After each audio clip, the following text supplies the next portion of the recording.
Welcome to Backyard Cigars. And while this cigar has been out since I believe 2014-15, it is a cigar that a lot of people haven't tried because it is extremely rare, hard to find. And there's a good reason for that. Just not enough of this tobacco from Brazil uh, gets harvested in order for them to make a large enough supply to satisfy the demand. And this cigar, coming from CAO General Cigars, is none other than the CAO Orellana. That's the CAO Orellana. And this is, I believe, the fourth installment of the Amazon Basin series. And this cigar measures in at 6x52 Toro size. This is a limited edition cigar. I've had this cigar for about a year and 3 months. I've had it in the humidor at 66 to 67 RH, and it has been aging quite well. Now, I have had one already of the same age, and it was delicious. But let me add to that with the fact that there is a little bit of a backdrop to this. There's a little bit of a background story. So first I'm going to get this lit up. As you can see, it is covered in tobacco rope, and it is a very gritty, nitty looking cigar, but it is quite unusual and quite a sight to look at.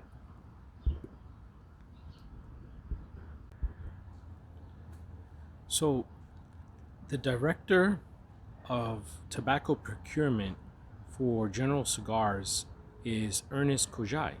And in 2015, on a trip to Brazil, he noticed that there were some tobacco plants growing near the edge of the Amazon River and towards the jungle.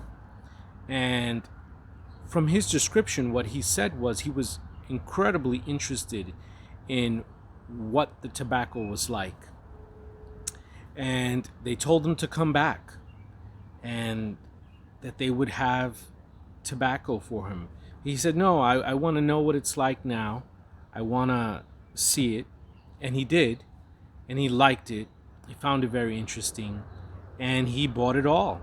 He bought the whole crop.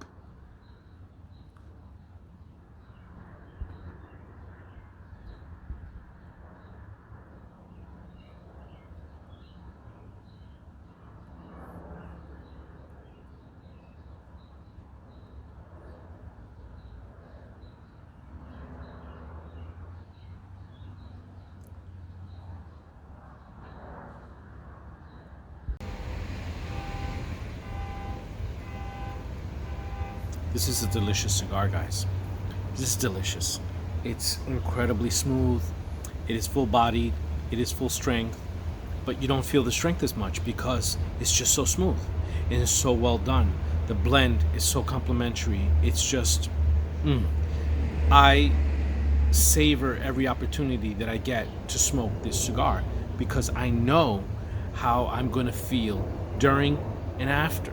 It's just such a luxurious feeling to smoke this cigar. I mean, the cigar looks very rustic. It has tobacco rope around it, but it literally smokes like a $20 cigar, and it goes for about, I believe, about $11-12. It's just incredible, and it's just a really, really good smoke, man.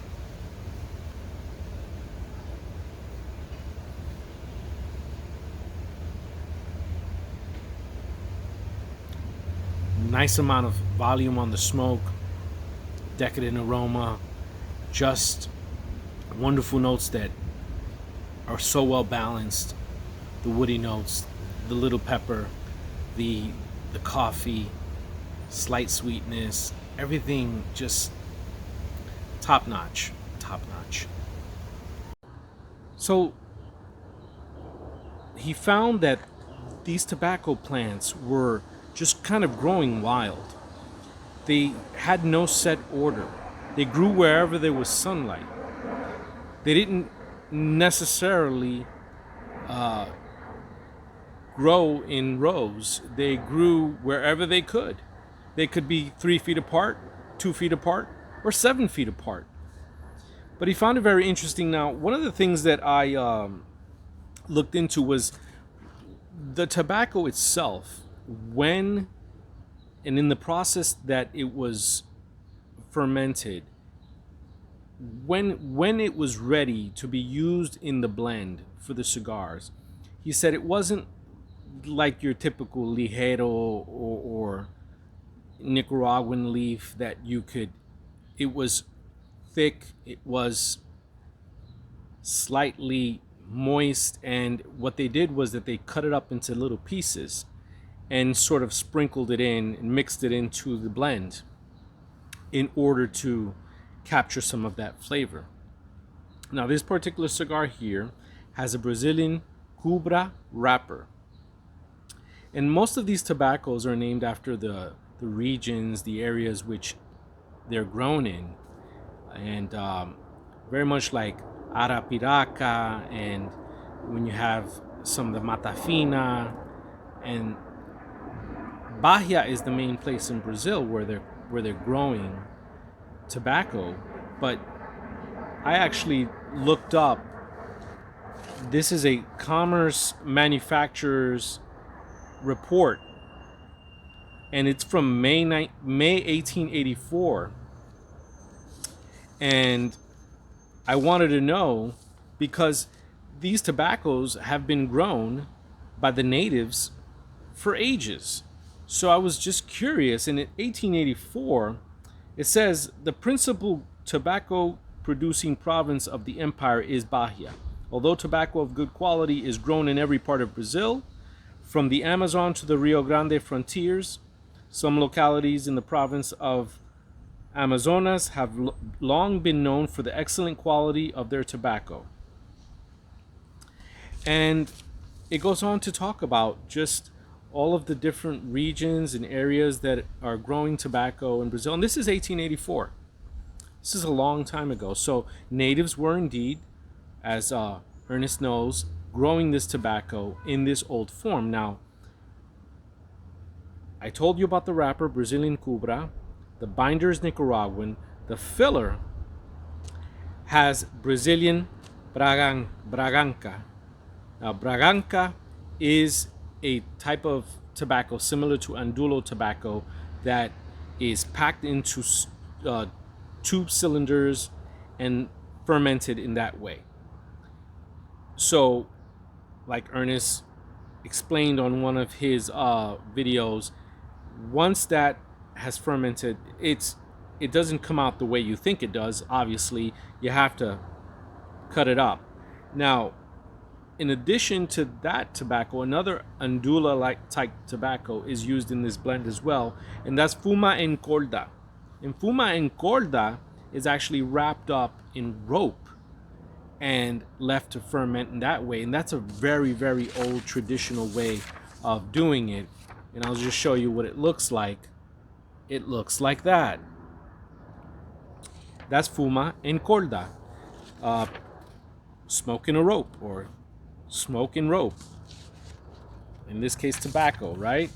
So, in addition to that, you also have Honduran and Nicaraguan tobacco in the blend. So you've got Brazilian Braganca, Brazilian Fuma and Corda, Honduran, and Nicaraguan.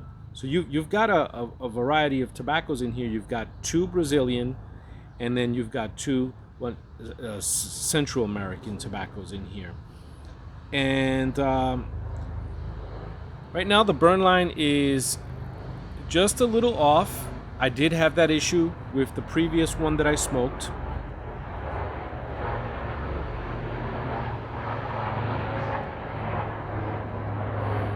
And I had to give it a couple of touch-ups. Not a big deal. It happens. Now, the Braganca is in tube cylinders, as opposed to the Fuma and Corda that's wrapped up in rope.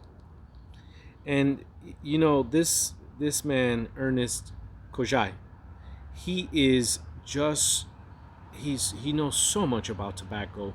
I could listen to him for hours, and he's just so informative in not just of tobacco, but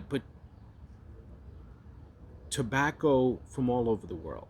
Because you know, a lot there are a lot of guys out there that know a lot about tobacco, um, and might be more so familiar and experts on your general tobaccos, Nicaragua, Honduras, Dominica, Cuba, those, you know, those type of tobaccos, the ones that we have known. But when you're out there traveling, and this is the man behind CAO Italia, and this is the man procuring tobacco from Peru, from Colombia. He's very interested in working on so many different blends, or buying so many different tobaccos, because he doesn't actually work with the blends. That's Robert Rodriguez and company. But he gets the tobacco thinking of how it will work in a blend. So he has that much of a vision to see, well, maybe this could work with the blend. And he's not a blender, obviously, but he knows what might work, and he knows what might make for an interesting cigar.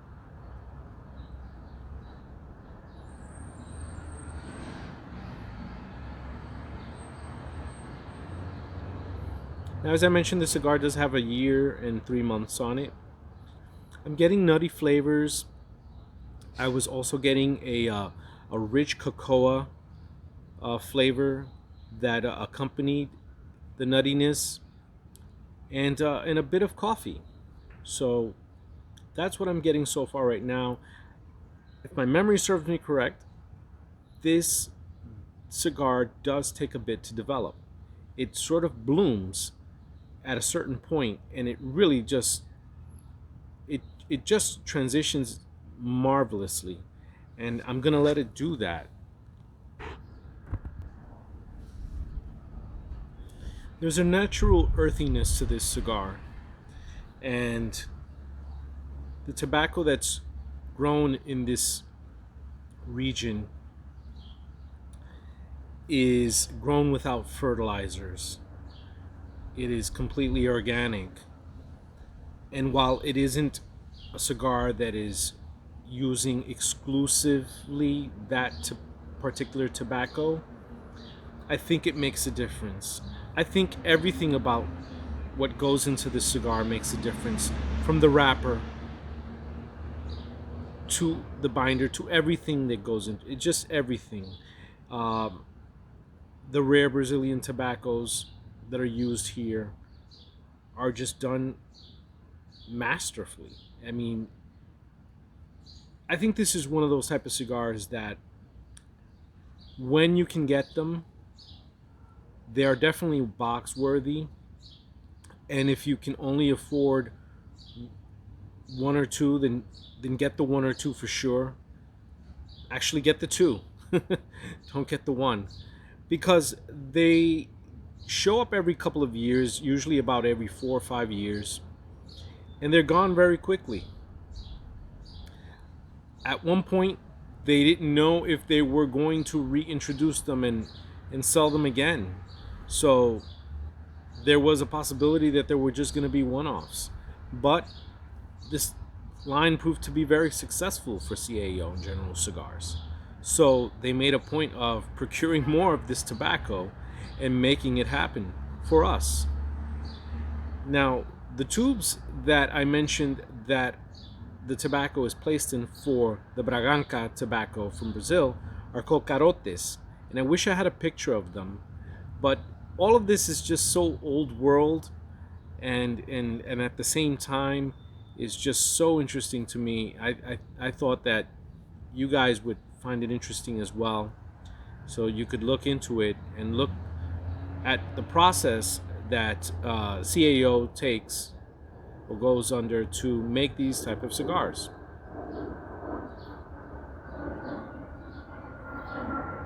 So what can you expect from this cigar? Well, this cigar is going to start off a little nutty, earthy. It's going to have blasts of cocoa, coffee. You're going to get a little bit of sweetness. You're going to get a little bit of pepper. You're going to get a little bit of a strange wood note that is unlike most wood notes you find in other cigars. You may or may not get that. Again, this review is of this particular cigar after 1 year of aging.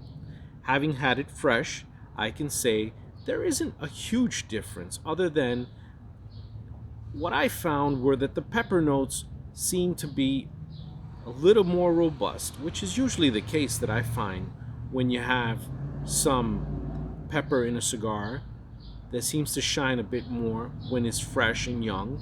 And then you lay the cigar down and some of these flavors just get rounded out, smoothed out. And the last thing I'm going to let you know about this thing is this has an incredible aroma. Incredible. I mean, this is a cigar that if you're in the lounge, people will ask you, not just because of the way it looks, because even if you're hiding your cigar and you're like this and no one can see it, they're going to want to know what that aroma, what cigar is producing that aroma.